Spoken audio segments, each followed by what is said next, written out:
Ouais, salut, ici de Seth qui filme la télé. Mercredi 7 juillet 2021.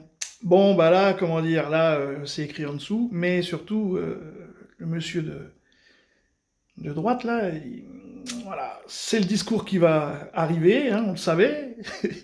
Il courait, il courait, il courait, et là, il est là, et donc, bon, voilà, comme ça s'appelait, sans gêne, décomplexé, voilà, on vient nous expliquer.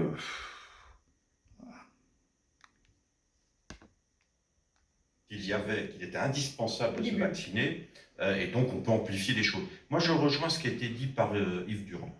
On va d'ailleurs en débattre d'ici la fin du mois. Je serais aujourd'hui, je ne l'étais pas il y a 3 mois, mais je serais aujourd'hui favorable à ce qu'on réfléchisse Je n'étais pas il y a 3 mois, donc ce qu'il faut comprendre, c'est que je suis un converti.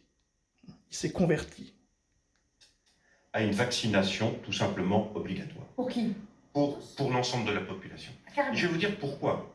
Parce que je crains autre chose. Je crains que nous ayons un jour des tensions dans ce pays entre les vaccinés et les non-vaccinés. C'est-à-dire que comment voulez-vous que quelqu'un qui s'est fait vacciner se voit de nouveau obligé de fermer son commerce, de fermer son restaurant, de subir notamment un nouveau couvre-feu, etc., parce que d'autres auront fait le choix de la non-vaccination. Vous savez, il y a quand même un élément clé. Fracture vaccinale. Il y a un élément clé qui est un des fondements de notre Constitution, la Déclaration des droits de l'homme. Hein. La liberté contre... Là, on arrive dans les droits de l'homme, là. C'est-à-dire qu'on parle d'un virus, qui a un vaccin, bon... Moi, la question, c'est comment on sait si on est vacciné ou pas. Ça ne se voit pas, donc on est tous vaccinés. Voilà, on part du principe qu'on est tous vaccinés. Mais là, on va chercher les droits de l'homme et du citoyen. 1789. Consiste à pouvoir faire tout ce qui ne nuit pas à autrui.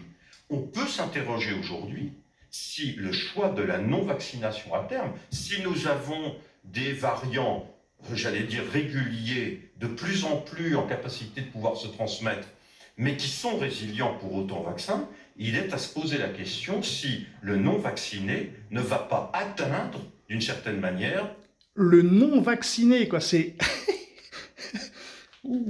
à la liberté de tous, à la liberté collective. C'est un vrai enjeu et une vraie réflexion. On ira peut-être vers le passeport vaccinal en toutes circonstances aussi, qui exclurait de fait de la société. Bon, après le reste, je m'en fous. Voilà. Bon, moi, je sais pas, pour moi, tout est dit. C'est un discours qui devrait... Jamais ça aurait passé à la télé il y a 5 ans. Jamais. C'est pas possible, quoi. Le mec, il serait épinglé, Front National, extrémiste, je sais pas quoi. Il serait pas passé à la télé. Là, on vient, on ne sait pas qui il est, hein. Je sais pas qui c'est, moi, ce mec-là. La première fois que je le vois, il vient à la télé raconter son discours, quoi. Et il y avait déjà eu l'autre dingo, là, qui voulait nous... C'est-à-dire qu'il veut faire passer une partie de la population qui...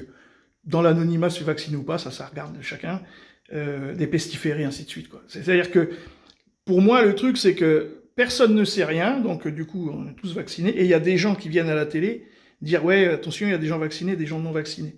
Mais on ne sait pas, on les voit pas. Donc après, est-ce qu'il va falloir mettre un petit insigne, un insigne, alors, c'était « Touche pas à mon pote », avant, il y avait eu d'autres choses, après, bon, voilà, mais un petit insigne, pour dire « Ah, toi, t'es vacciné, toi, t'es pas vacciné ».